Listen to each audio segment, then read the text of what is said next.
Hubo una, y dos, y tres, y cientos de imágenes. Y pronto habrá millones de instantáneas, todas nuevas y todas repetidas, de una historia tan reciente como antigua, de la que todo se sabe y casi todo se olvida.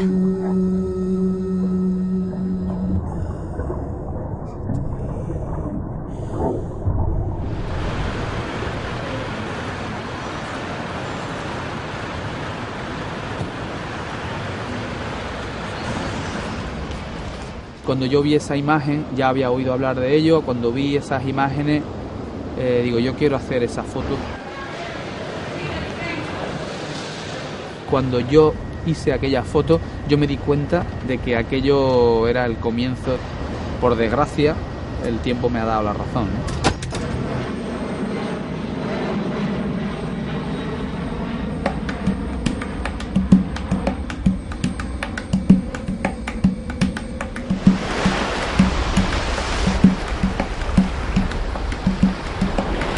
Esta es la crónica de un viaje que comenzó hace casi 20 años y que aún no ha terminado. Con el tiempo han cambiado los nombres de algunos escenarios, pero el recorrido y sus protagonistas siguen siendo los mismos.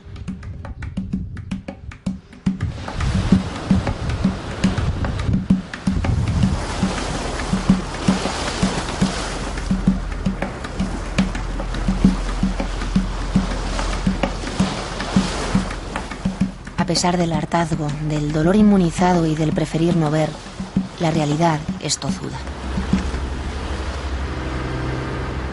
Sierra 5 de COS. Bien, Sierra 5, tenemos un posible objetivo. Bien, le doy coordenadas. 35, 58 norte y 5, 35 oeste. 12 nudos. Distancia 3,4 a tierra. Un objetivo en unas coordenadas, a medio camino entre la esperanza de una oportunidad y la muerte.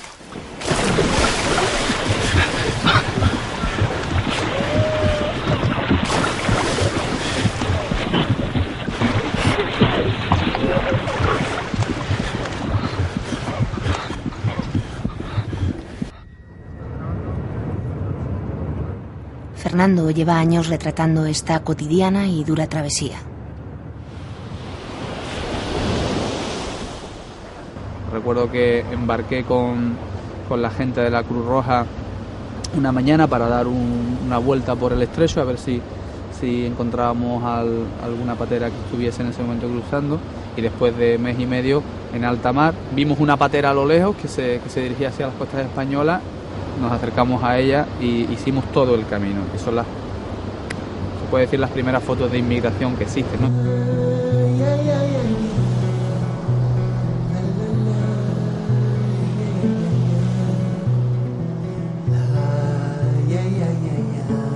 Acompañamos hasta que desembarcaron ahí cerca de la cala de la Jabonera. Desembarcaron y era una embarcación de marroquí, y eso es del año 92. Desde aquel primer desembarco, frente al objetivo de Fernando han desfilado rostros y escenas de uno y otro lado de la frontera. Yo creo que es mi obligación. Nadie me obliga a mí a venir aquí, pero hay algo que te dice: ve y retrátalo porque esto va a cambiar mucho el futuro, ¿no? Y esto, sinceramente, creo que es historia, ¿no? De cómo empezaron a llegar esos primeros africanos, ¿no? A España en la historia moderna, ¿no? Llegaban así. Las mismas playas que han sido tantas veces testigos de la tragedia lo son hoy de su trabajo, en un intento más por conservar la memoria.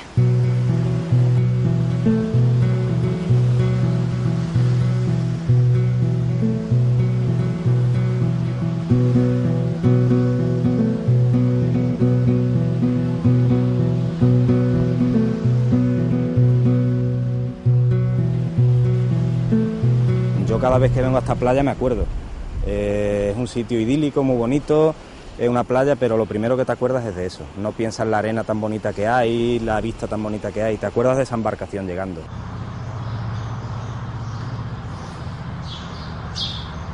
Tras cada foto, una historia, tan real como dolorosa.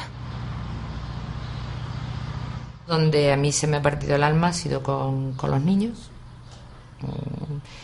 O sea, niños que porque han nacido a 15 kilómetros de donde estamos hablando tú y yo, que fíjate lo que te digo, Algeciras está a 22 kilómetros hacia el este,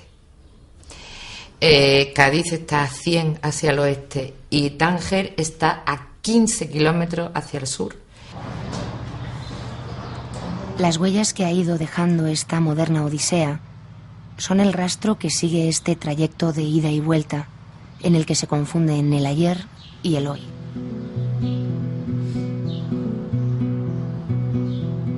No sé, ya llega un momento en que llega uno a hacerse a todo, pero sí, aquel día con aquella mujer embarazada me costó mucho. Sí, esa la tengo grabada desde aquel día, no me se ha olvidado jamás.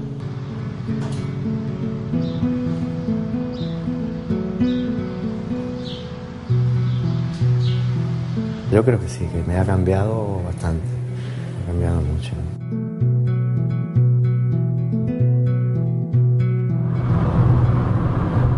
Un día de viento de poniente, un buen día, ves la costa marroquí, pero es que casi la puede palpar con las manos. La cercanía es insultante, pero es como dices, es que voy nadando si hace falta.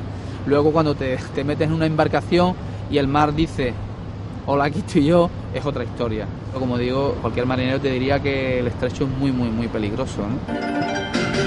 Radio 5, Todo Noticias, Andalucía.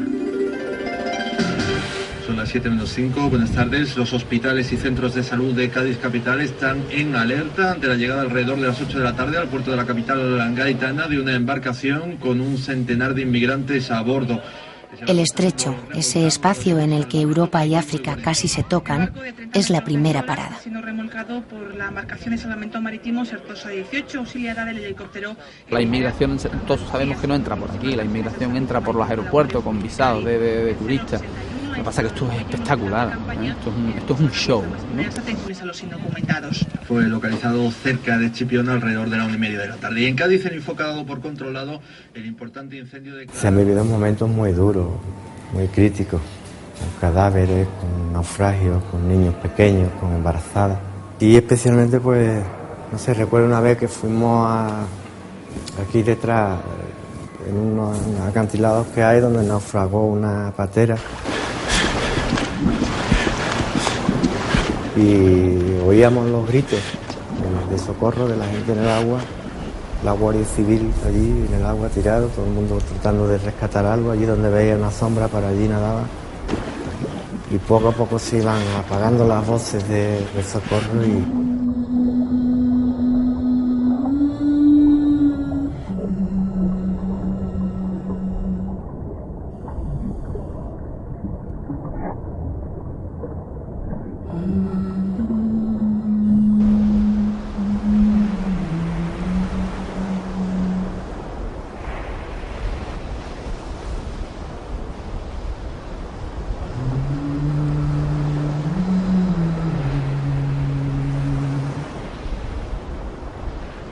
Por la mañana, pues levantar 13 cadáveres fue realmente duro, ¿no? Para mí, para la Guardia Civil, para todos los voluntarios. En general, yo creo que para todos, incluso para los compañeros vuestros de prensa que ya andaban por allí, había algunos que también lo pasó muy mal.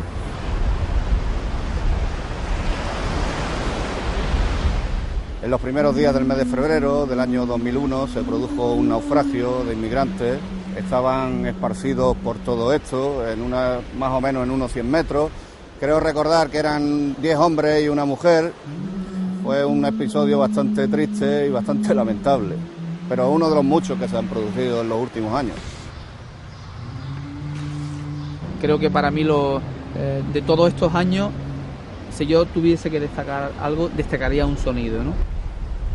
La noche en el que una patera se hundió a escasos metros de la orilla. Llegamos de noche cerrada, nos encontramos un espectáculo dantesco.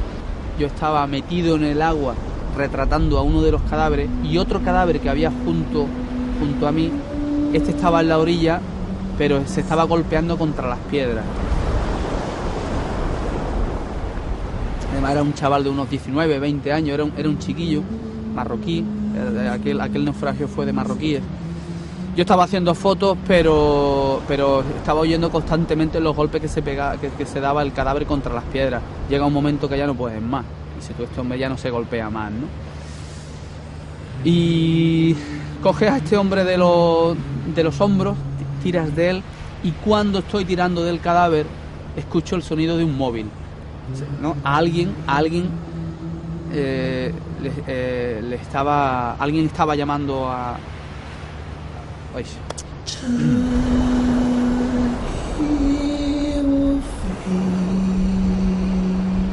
La primera reacción fue de miedo, me dio mucho miedo, ¿no? Me dio un miedo, de hecho solté el cadáver, reculé, me caí contra las piedras. Fue una sensación muy rara, muy extraña, sentí miedo. Y aquello a mí se me ha quedado, ¿no? Porque sobre todo luego le he dado muchas vueltas a la cabeza de quién llamaría a aquel hombre, ¿no? Yo digo que fue su madre, ¿no? Yo digo que a ese hombre lo llamaba la madre. Estoy convencido. No tengo ningún dato, pero es que yo quiero que lo llamara la madre.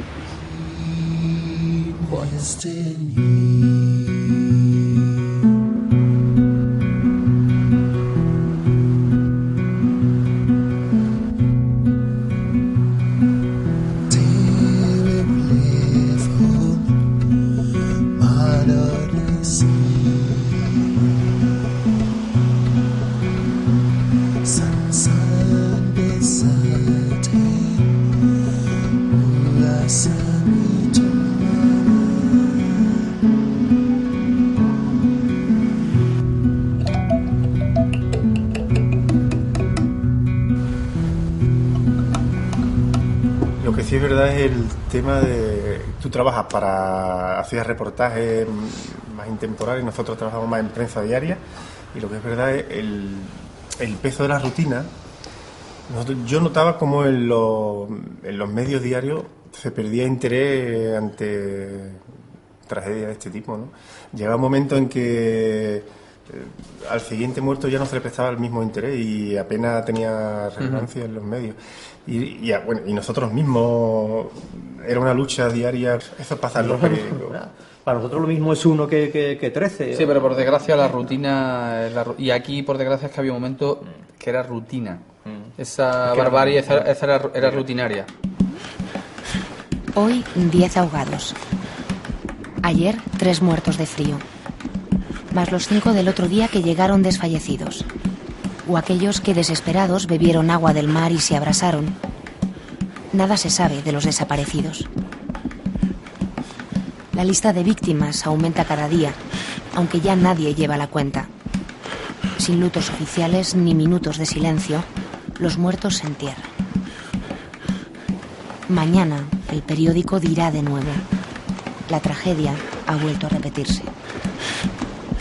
Hemos aprendido muchísimo de la vida, de todas las cosas, nos han abierto los ojos para muchas cosas. Ya no vamos tan lanzados como antes a por la foto o tal, o al Zaire, venga, el trabajo, eso, no lo ves, ya ves. Y además, no sé si os pasaba a vosotros, que el trabajo, la vorágine de que estás ahí, de que lo que tienes delante, todo eso, por muy duro, por mucho que de vez en cuando parases y vieses lo que estaba ocurriendo, y tenías la cámara que te protege, que te tapa un poco de todo eso y te mete en tu burbuja de ahí, de que estás en otro mundo, en otra cosa, pero al mismo tiempo después llegábamos a casa y era el momento de revelar, de escanear, de ver una por una esas fotos en el ordenador y de empezar a pensar y de empezar a enfriar ya a todo lo que se te pasa por la casa, esos rostros de esa gente, no solo de los muertos, sino de los vivos, exactamente, los gestos, lo que decían. Ahí era un momento de que te venías abajo un poquito, por lo menos para mí. Sí, pero lo que sí es verdad es que a pesar de la cantidad de días de trabajo duro y desagradable que nos hemos pegado, yo me siento orgulloso de haber estado contando la historia esta de inmigración aquí, ¿eh? Yo creo que merecía la pena contar esta historia. Estábamos ante uno de los sucesos más importantes que ha habido en España, ¿eh? Y todavía no ha acabado.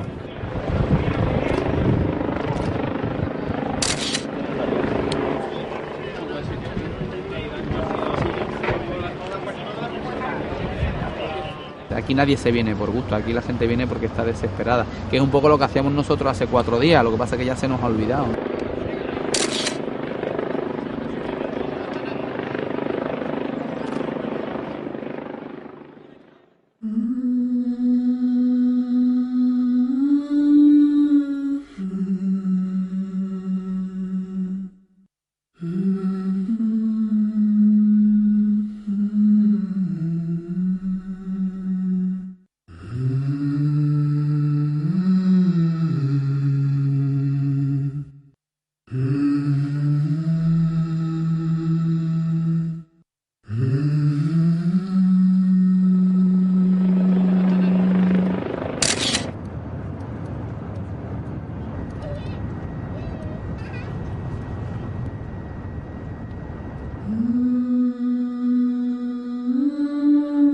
Cuando nadie los mira, se ven rostros nublados y sombríos, hombres errantes como sombras volteantes por vegas y campos.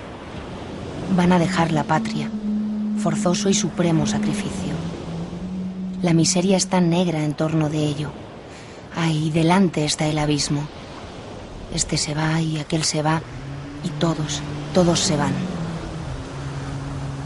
Cuando Rosalía de Castro escribió este poema, eran los españoles los que emigraban huyendo de la miseria, y su tierra se quedaba sin hombres que pudieran trabajarla.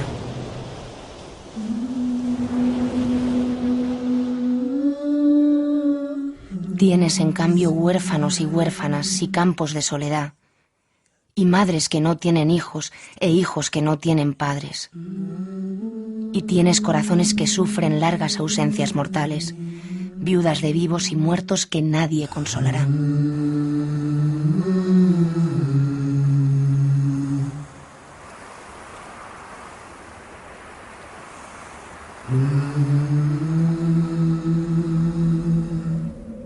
Han cambiado los lugares, pero la historia sigue siendo la misma. Ahora son españoles los cementerios.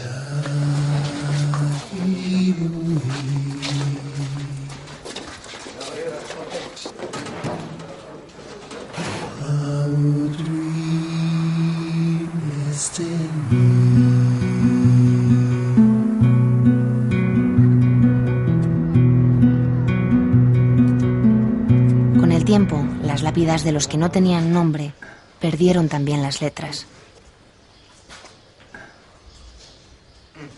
Justamente hoy, un operario ha venido a ponérselas. Todos se llaman igual.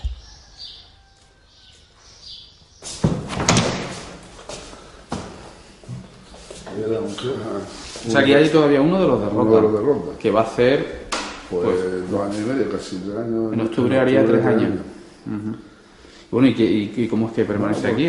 Este se tenía que haber enterrado cuando enterramos los 12 aquí en los barrios. Se tenía que haber enterrado, pero había salido la identificación. Lo que pasa es que habían salido como con 2 nombres distintos. Y la juez quiso esperar hasta que se investigara cuál de los nombres era el cierto. Eso fue lo último que tú me comentaste, ¿verdad? Y ya se sabe. Tenemos la orden de enterramiento, pero lo que no sabemos es dónde enterrarlo. Claro. ¿Cuándo hiciste el primer viaje llevando cadáver? Porque yo recuerdo que llevabas incluso ropa de los fallecidos para... Sí, eso fue en el año 99, la primera vez que nosotros, cogemos una patera. Yo creo recordar que eran 16 muertos en esa patera. Pues hasta entonces se enterraban aquí, nadie lo identificaba. Entonces pensamos que, a lo mejor una solución lógica era buscar las familias para que ellos decidieran.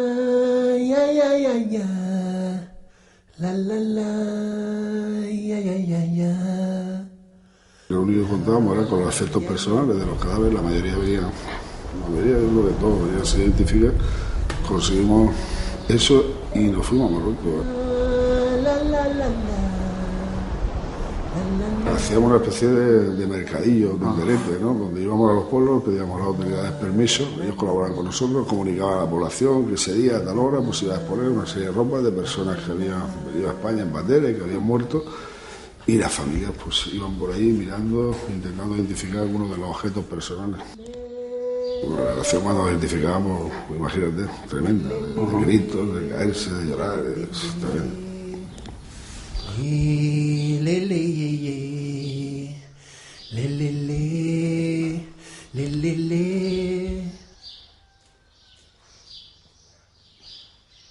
Bueno, sí, voy a hacer una foto.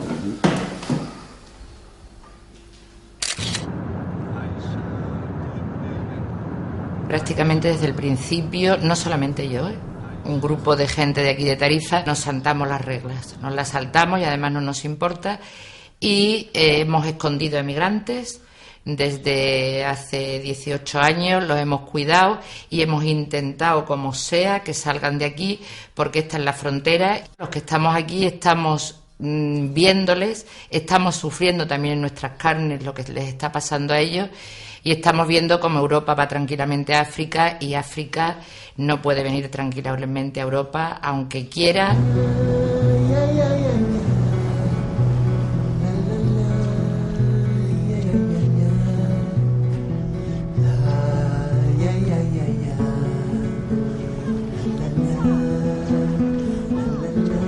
Está permitido fumar a bordo de este buque. Gracias.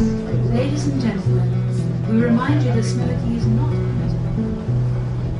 No tiene solución, está todo perfectamente montado, ellos son los pobres, y yo considero que aquí en el estrecho donde estamos hay una guerra entre el norte y el sur, y además una guerra que da beneficio. Por ejemplo, pasar en patera son 200.000 pesetas y pasar en ferry son 40 euros. Y así, por el mismo recorrido, paga más quien menos tiene. Hoy día, si vamos por Tánger y vamos por la Medina de Tánger, no te vas a encontrar, marroquíes solamente, no te vas a encontrar ningún subsahariano como antes.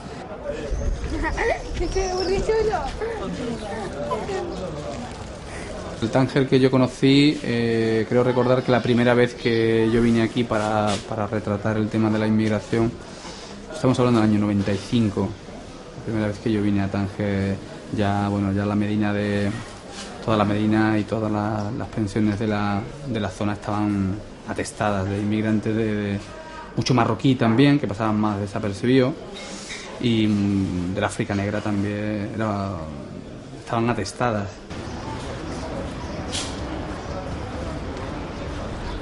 Si no sabías ponerte en contacto con los mafiosos de turno, que eso lo sabía todo el mundo, ellos venían y te castaban aquí, un negocio bastante bien montado y muy bien organizado, aunque parezca que al llegar hay una anarquía, esto estaba todo perfectamente organizado, y a mí me consta, porque lo he vivido, de que estando con un grupo de marroquíes, además, de llegar uno y ofrecerle sus servicios, ¿no?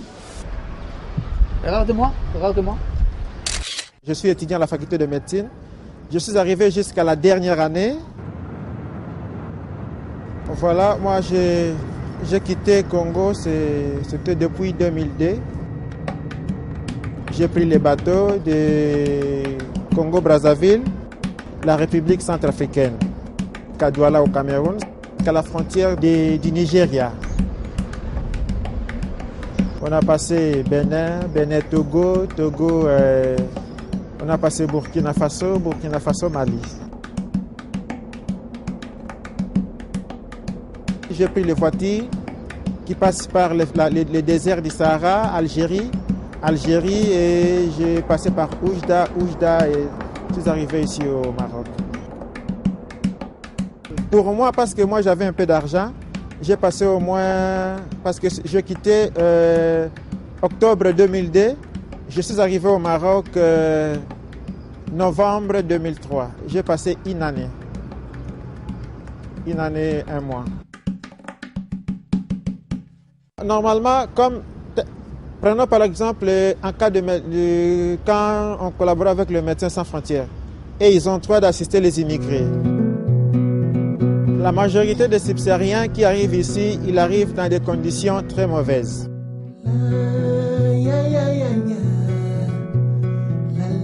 Vraiment, la situation est très, très, très, très difficile. Très difficile pour les subsahariens ici au Maroc.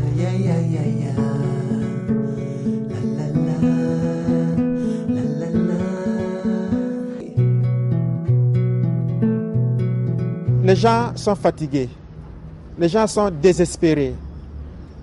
Devant cette situation, ils n'arrivent pas à dire non. Ils disent, adviens qui pourra. Si je vais mourir, je m'en fous. Si je vais arriver, je m'en fous. Si peut-être ici au Maroc, il y avait un peu de travail, de boulot, les gens peuvent travailler, rester un peu tranquilles.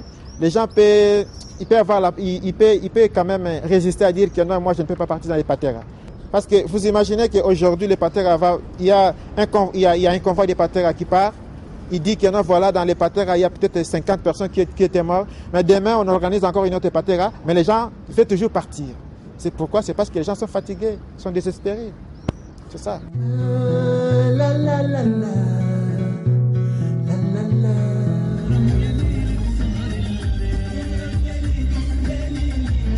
El estrecho siempre lo cruza la misma persona.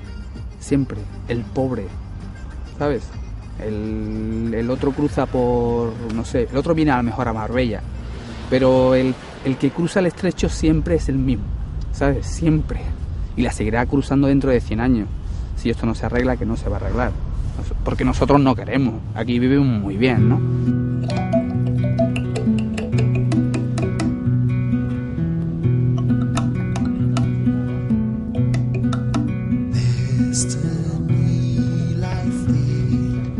El viaje de Fernando entre Europa y África, entre el presente y el pasado, continúa. Si con todo lo que ha pasado aquí yo no lo hubiese retratado, yo no tendría esa desfachatez. Yo soy fotógrafo de prensa. Primero fue el Estrecho, después Ceuta y Melilla, y luego las Canarias. Y siempre en la otra orilla, al otro lado de la valla, África. Pueden cambiarse muchas cosas, pero no la ubicación geográfica.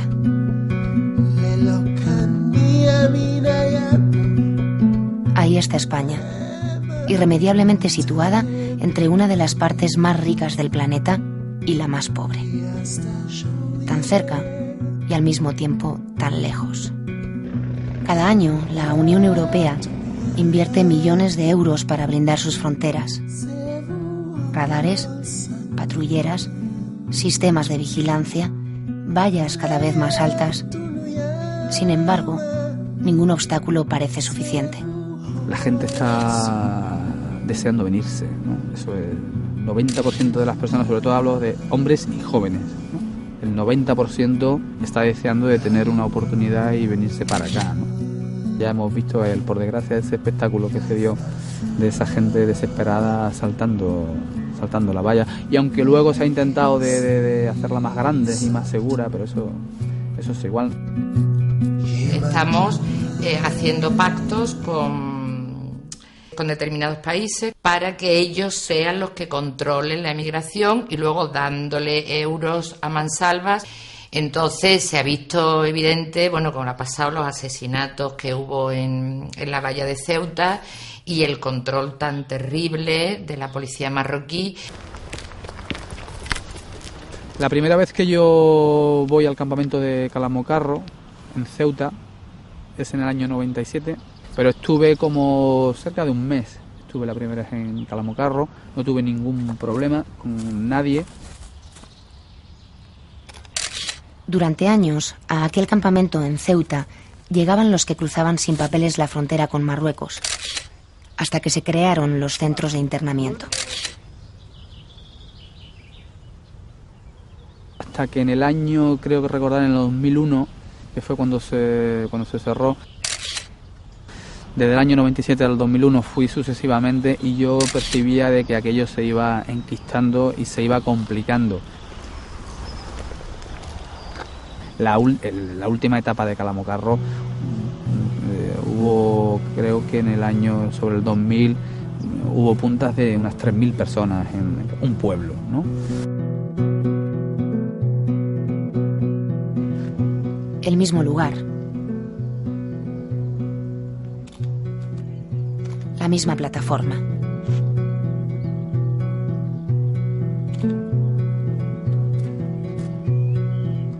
el mismo árbol. Je m'appelle Khadija, c'est mon mari, et lui c'est mon frère. On est des Algériens. On est ici depuis mars et on est entré au CT le 5 avril parce qu'on a beaucoup de problèmes en Algérie, pas de travail. Par exemple, moi j'ai pas de famille, mon père est mort, ma mère est morte. J'ai 2 frères en Espagne et ma mère elle m'a laissé mon frère. Je m'occupe de lui. Je suis mariée, ça fait presque 1 an. Mon mari n'a pas les moyens. Il ne travaille pas.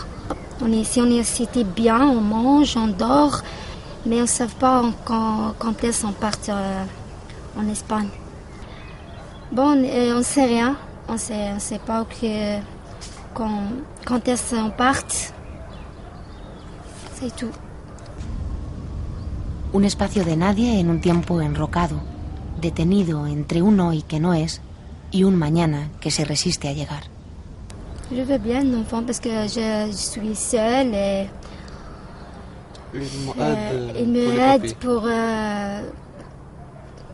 rester en Espagne et tout ça. Je veux bien que mon enfant vive en Espagne. Il a tout le droit pour travailler, pour vivre bien.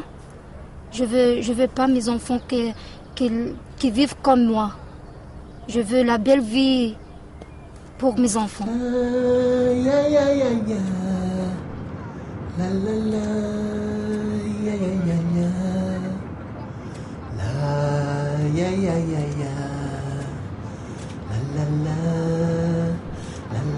As I was coming on the way, the sea is not good. So suddenly, my baby dead when I'm going to cross the sea. 1 year ago. So I came here. The governor said they will ajudar me for paper. I can't explain it because if I'm remembering it, I will be thinking about many things. So I don't want to remember anything like that. I can't remember all those ones because it's too.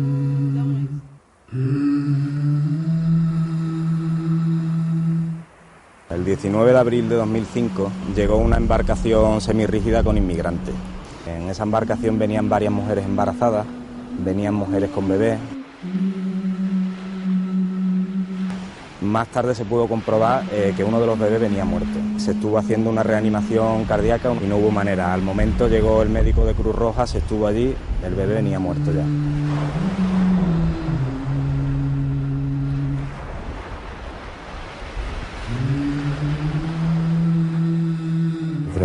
Un niño muerto en sus brazos y no lo sabía. Y claro, ese día habían llegado otros tres lactantes, uno se trasladó al hospital por una hipotermia severa, otro con una hipotermia moderada, la tratamos aquí, y el fallecido, claro, le habíamos quitado a los niños, las 3 madres, luego no sabíamos cuál era la madre del fallecido, no sabíamos cómo decírselo, fue un momento realmente duro. Así que sacamos fotos a los críos y al cadáver y ella se fue dando cuenta poco a poco, pero luego una vez que vio la realidad no entendía, no sabía por qué, ahora que había llegado. Es muy duro, ¿no? Para ella. Lo dejan todo, dejan una familia, dejan... El día siguiente fue el entierro del bebé aquí en Tarifa, pues una cosa que tienes que ir, porque te sientes moralmente ligado a ella ya. La madre creo recordar que era Aicha Ibrahim, y el bebé era Hope Ibrahim, Hope, esperanza en inglés, esperanza truncada a llegar a esta costa. Nosotros necesitamos los emigrantes, lógicamente, por el tema, está muy oído ya, por el tema de las pensiones, la mano de obra barata, la seguridad social, lo necesitamos, pero queremos controlar esa emigración. Es decir, la mercancía de mano de obra, porque yo lo llamo así, la mercancía de mano de obra es según la que nosotros buscamos, lo que nosotros necesitamos. Entonces, claro, que no se nos desborde el tema. Ten en cuenta que África es la despensa de Europa. tanto en percas como en diamantes, como en petróleo, como en fosfato y en mano de obra. O sea, lo ha sido siempre. Los miles de esclavos que pasaron a América eran mano de obra africana y ahora pues pasa exactamente igual. Yo no creo que haya cambiado para nada desde hace 500 años, no ha cambiado nada en absoluto. Es la mano de obra africana, son los más fuertes, ¿no? 300. No hay muros, no hay sistemas de vigilancia, no hay nada que pueda contra un hombre desesperado, no hay nada. Y si lo están intentando por Canarias, e incluso están saliendo de Senegal.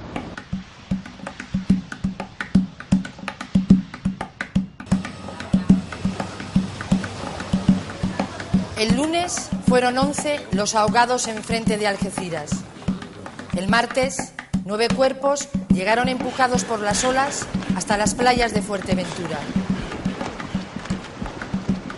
El miércoles, al acercarse el guardacostas, volcó la barca y desaparecieron 15.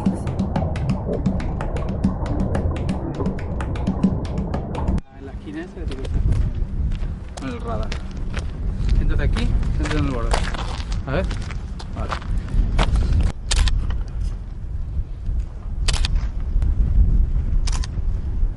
El faro de la Entallada, al principio cuando empezaron a llegar las pateras, fue un punto de referencia para los africanos que venían a las Islas Canarias. Se guiaban a través de este faro para poder lograr la llegada. Es lo que hizo que Fuerteventura desde un principio recibió bastantes inmigrantes subsaharianos. Al principio eran 80 kilómetros de aquí a Marruecos.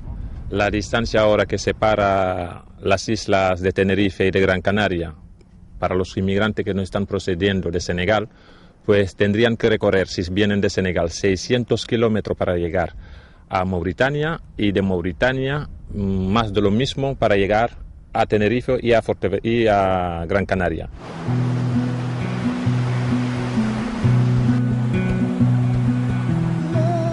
El control del estrecho y la labor de la policía marroquí han convertido 15 kilómetros en cientos de millas a través del océano y las pateras en cayucos y una travesía de horas en una odisea de varios días de duración.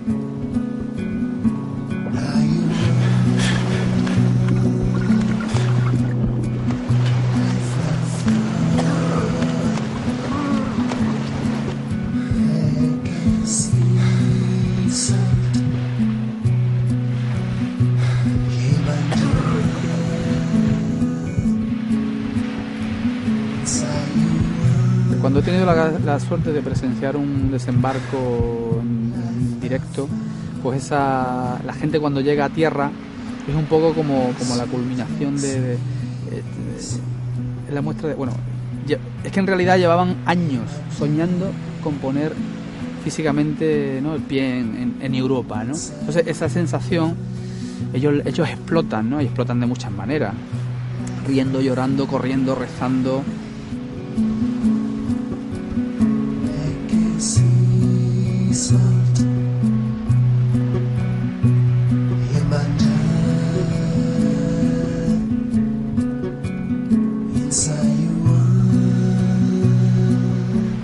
Pero es que ese momento es muy esperanzador, ¿no? Y claro, ese momento ellos yo creo que lo viven intensamente y lo transmiten. Además, a mí es que me sale, yo repito welcome to Spain, es que me sale, porque me da una alegría, no sé si esto también es decirlo, pero a mí me da una alegría de verlos de llegar, porque además yo he tenido la gran suerte de vivir en este lado, ¿no?, del mundo, y ellos han tenido la desgracia de nacer en el otro, ¿no?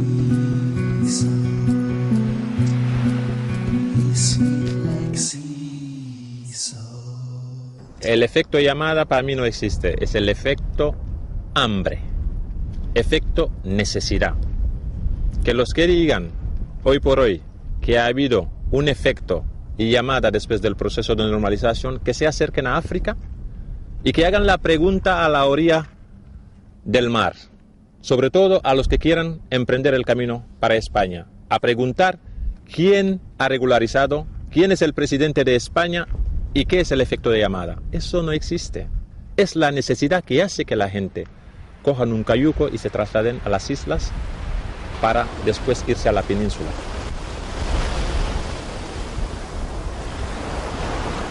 La realidad en la que estamos viviendo en estos momentos, no solamente en Fuerteventura y en el archipiélago, sino en el resto del Estado español, forzosamente va a generar conflicto. O sea, la diversidad es generadora de conflicto. Entonces el conflicto se trata de darle otra visión, de que el conflicto no sea algo que lleve a un enfrentamiento. Es fundamental que la sociedad española en estos momentos inicie este proceso, porque si no, no sabemos qué es lo que va a pasar. Porque igual dentro de 10 años, yo no quiero ser alarmista y además no me gusta serlo, ¿no? Puede que nos encontremos con sucesos que nos tienen que llamar la atención, como lo que ha pasado en Francia, ¿no? Oye María, lo que no se ven son muchos inmigrantes por aquí por la isla, ¿verdad? Pues no, la verdad es que no los ves, ni los vemos nadie, porque no están circulando libremente por la isla. Cuando llegan las pateras, automáticamente son capturados por la Guardia Civil, es la que los recoge en el mar y se los entrega a la Policía Nacional. Y la Policía Nacional inmediatamente los lleva al centro de internamiento. Estamos llegando a Gran Tarajal. Gran Tarajal es un pueblo que depende del municipio de Tuineje, y Gran Tarajal es donde ha llegado el mayor número de pateras a la isla de Fuerteventura. Y donde se han producido muchísimos naufragios. Bueno, estos son de los 3 primeros que se enterraron del 2001, ahí tienen la fecha. Luego tenemos 2 más por allá, pero estos aparecieron ahí, creo que son, no estoy muy seguro, pero creo que son de los que aparecieron en el Aceitún. Subsaharianos son, según tengo entendido, son todos, excepto uno que decía que sí era marroquí. Y esa que me dice la chica, pero también es subsahariana, creo. Y en total hay 61. Del 2001 al 2005, que fueron 3 en octubre, los últimos que se enterraron, gracias a Dios, de momento, esperemos que no sean más, hay 61 enterrados.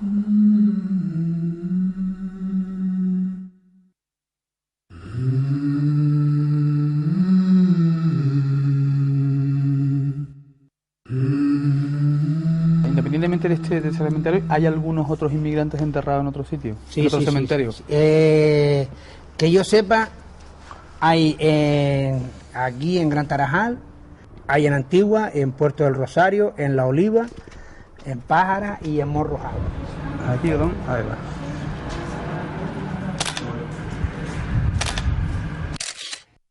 ¿Y de esos 61, todos los ha enterrado usted? Con ayudas del sepulturero de Antigua y algún compañero de aquí del pueblo. ¿Sabes? Que no es que los haya tapado yo solo. Pero es duro, amigo, es fuerte. Llegas aquí, estás acostumbrado, sí, entierras 1, 2. Como mucho yo los he enterrado del pueblo 4 en el día, 3 aquí en La Tarajara y 1 en Tuineje. Pero enterrar 3 inmigrantes, 14, 15, 7, 10, es mucho. Yo lo pienso a veces. ¿Cómo se verá esto, ¿no? ¿Cómo podemos hablar nosotros a nuestros hijos de lo que ha pasado aquí, de estos muertos, ¿no? Que están enterrados ahí, que los vamos a seguir viendo ahí, que van a estar ahí? ¿Qué explicación le vamos a dar? ¿Cómo vamos a contarles esta historia, que es la nuestra también y la de ellos? El lunes fueron 11 los ahogados enfrente de Algeciras. El martes, 9 cuerpos llegaron empujados por las olas hasta las playas de Fuerteventura.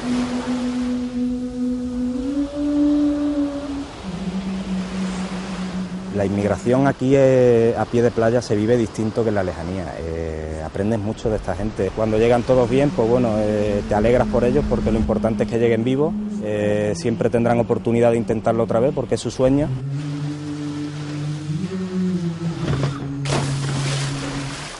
El miércoles, al acercarse el guardacostas, volcó la barca y desaparecieron 15.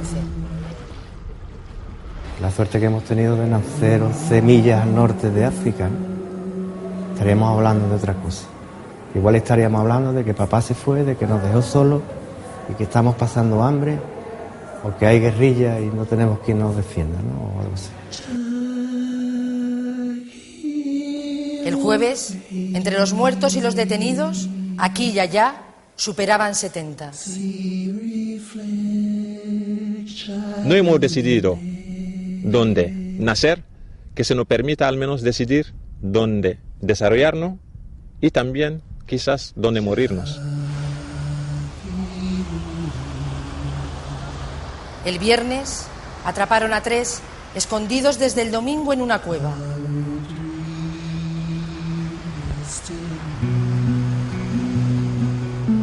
Yo cuando oigo los informativos se me ponen los vellos de punta con lo que está ocurriendo ahora, porque fíjate, llega la presentadora y dice un cayuco con 200 emigrantes llega. Luego inmediatamente se conecta con el enviado especial en Mauritania, ¿no?, que ve cómo están preparados los cayucos para que pase. Entonces a mí se me empiezan a poner los vellos de punta cuando digo, bueno, pero ¿qué estamos haciendo los europeos? ¿Los estamos viendo en el viaje de la muerte? ¿Los estamos viendo justo cuando salen para esperarlos cuando llegan a la mitad porque los demás se quedan en el camino? Pero ¿hasta dónde puede llegar nuestra locura, ¿no?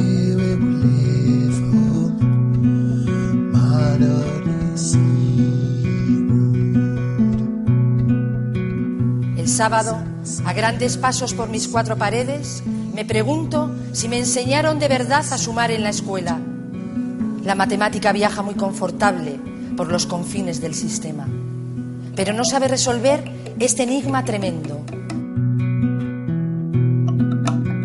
Ha sido siempre una lucha entre el deber y entre la persona y lo que dice la ley y lo que es la persona, pero siempre los que hemos prestado servicio aquí y los guardias lo hemos tenido muy claro. Por encima la persona, después la ley, pero primero atenderlo, y es la persona. Encenderle una candela en la playa con lo que hemos podido, intentar traerle comida, eso es lo primero. Y después ya hacer lo que haya que hacer, porque no son delincuentes, son inmigrantes. Y vienen buscándose la vida.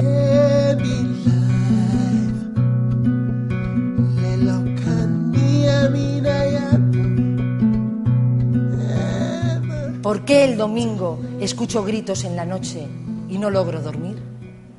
El lunes empezamos otra vez. Esta es tu casa, esta es mi acogida, a toda la gente doy la bienvenida.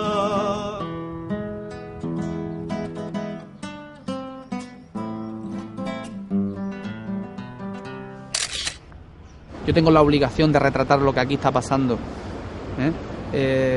y me ha cambiado porque, ya te digo, en el momento que ves determinadas situaciones, tú dices, independientemente de de que sea mi trabajo, yo tengo que hacer algo por esto, ¿no? Yo tengo que poner mi granito de arena para que esto, si no cambia, que no va a cambiar, pero por lo menos que la gente lo vea, que la gente se entere,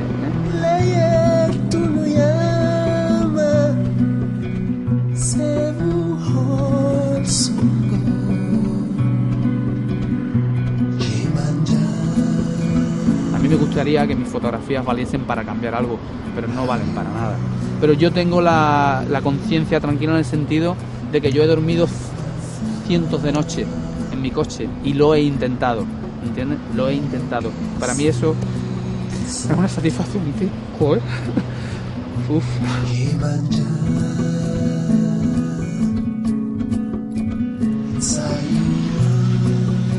Yo de verdad que lo he intentado, ¿no? Y lo he hecho lo mejor que sé.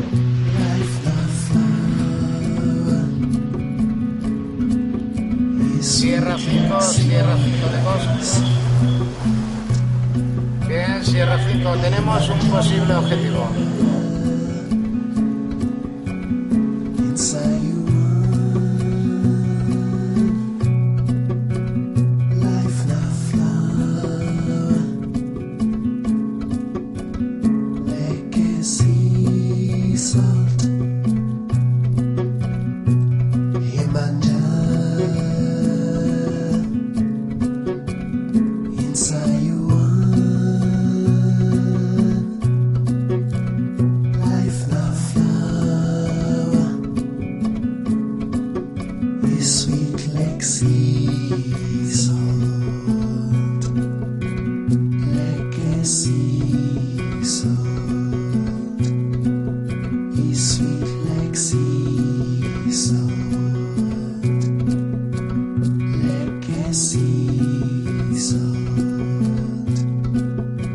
Sweet Lexi.